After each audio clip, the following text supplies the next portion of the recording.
Story 3, The Painted Home.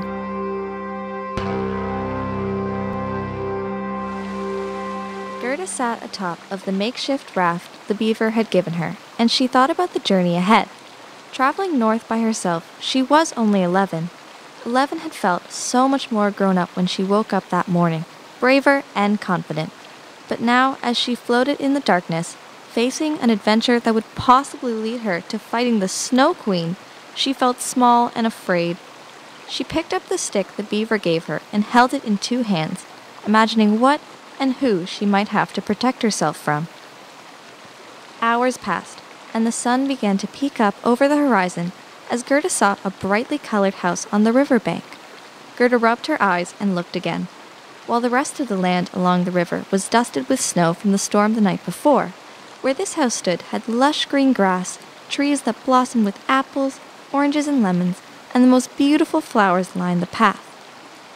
The river seemed to shift direction suddenly, bringing Gerda to the bank in front of the house. Gerda jumped to shore and ran to the apple tree, where she picked the biggest and reddest apple she had ever seen.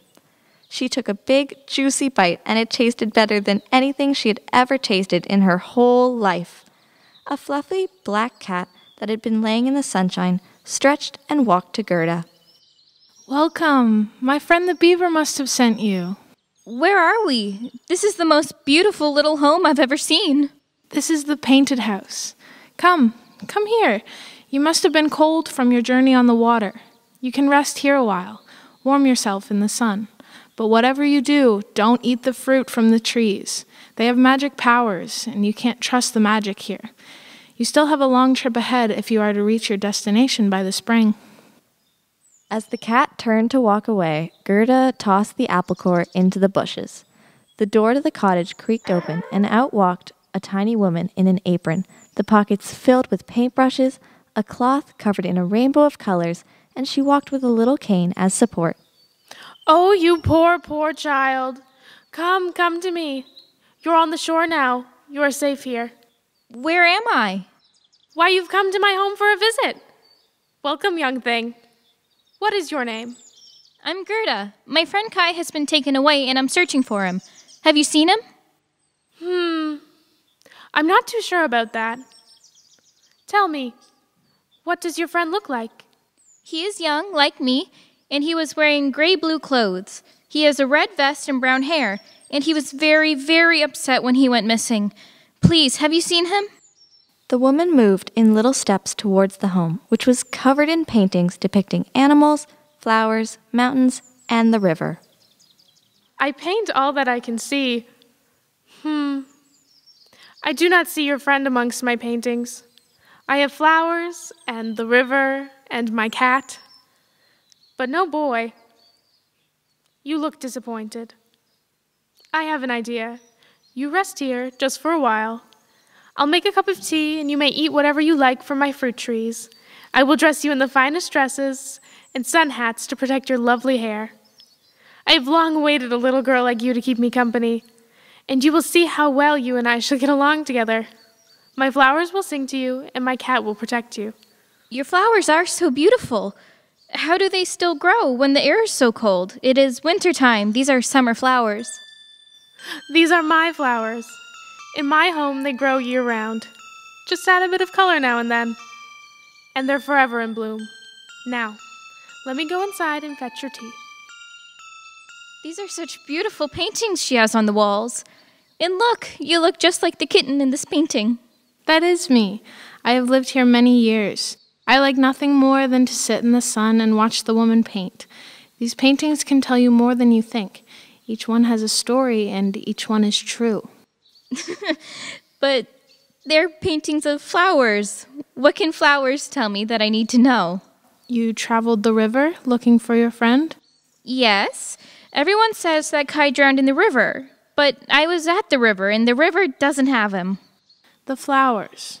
They come from the ground. Perhaps they can help you. If your friend is underground, they may have seen him. The flowers, they can speak to me? How do I ask them? They're flowers. Paint your story. Go ahead. Paint yourself with the flowers. I hope the woman doesn't mind. I hope she won't be mad. But it's to find Kai. Gerda picked up the paintbrush and used it to quickly paint a little figure next to the flowers. It didn't look exactly like her, and she wished she had paid more attention in her art class in school. She couldn't get the strokes right, and the person looked more like an ogre than a little girl. But it must have worked because suddenly she heard a beautiful singing voice next to her. She looked down and saw that one of the flowers had opened its blooms towards her. I am the fireweed. You can speak. I must ask you, have you seen my friend Kai? I am the flames that burn brightly in the fire. The sun is my guide. I lead travelers where the temperatures rise. But get too close and I'll burn and consume you. But I don't understand. You are a flower. You grow in a garden. I am the flames, the sun. That is my story. The flames and the fire? But this is such a beautiful flower. Why does she only speak of that? She also told you that she guides travelers through the world. You need to listen to the whole story, not just the scary parts. I'm not scared. Go on then. Gerda held up a paintbrush and touched it to the painting on the house again. She turned to see the other flowers rising to meet her gaze. I am the trillium, the coldest of the flowers, the predator in winter. I have just 3 powers: to attract, to engage, and to trap. But you're such a pretty little flower. I have power over the north. Power over the north. I've never thought of flowers as powerful. I'm sure you have seen many things already that you didn't think were possible. Gerda touched the brush delicately at the white flowers growing on a vine. And you? You must be gentle and kind. I am the white rose, the harshest of the flowers. My vine spread like sickness, my razor thorns devour. That is horrible. That is my story. Gerda backed slowly away from the rose. The flowers seemed friendly, but it was true that she had prickly thorns, and Gerda didn't want to accidentally touch them. She heard a faint voice and looked down to see a tiny purple flower looking back at her. I am the violet. Violets are so beautiful. Surely you have something nice to say. I am the violet. Creatures won't befriend me. Brightest of my flowers, but inside I am deadly.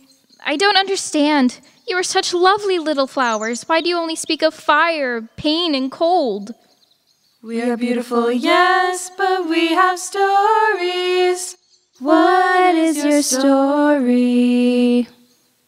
Gerda thought hard, but suddenly felt odd, a bit dizzy and warm. The magical effects of the fruit she had eaten had started to take a hold on her. My story? I don't have a story. I think I live here with the old woman and I tend to the garden. Yes, look, here I am in the painting. I eat fresh fruit and dress in beautiful clothes, and the old woman looks after me. Gerda, think. Think hard. Is that your true story? I believe so. I can't remember another. Gerda, your tea is ready. Coming. Gerda began to walk into the house, and then she stopped. She felt odd, like she had just woken from a dream. Was it the hot sun or the fragrance of the flowers?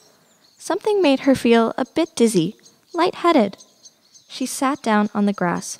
She was confused. She couldn't remember how she had arrived at this beautiful house. She felt like this was the only place she belonged. The cat walked over, and Gerda began to stroke her fluffy head. Hello, old friend. It's time to go inside. Gerda, you haven't known me long. We just met. Is there something wrong? Just met? Why, I've always lived here, with you and the flowers and the old woman. This is where I belong. Gerda, did you eat from the trees? I told you this fruit is magical. It makes people forget who they are. Try to remember, Gerda. Remember your true story. I live here with the flowers and the woman who paints the world. See, here on the wall, the flowers and you little cat, and me. That's me. See, this is where I belong. Gerda, it is nice here, and you are welcome to stay, like I did, but you have a bigger adventure ahead of you. You have to head into the forest, travel north, find your friend. My friend? The flowers, hearing this, turned to Gerda and sang. You must follow the colors in the sky. Go north, young Gerda. They will lead you to Kai. Gerda looked to the sky, high above the treetops. She saw them, the northern lights. She looked back to the cat. Kai! I have to find my friend Kai. I remember now. Oh, I shouldn't have eaten those fruits when you warned me not to.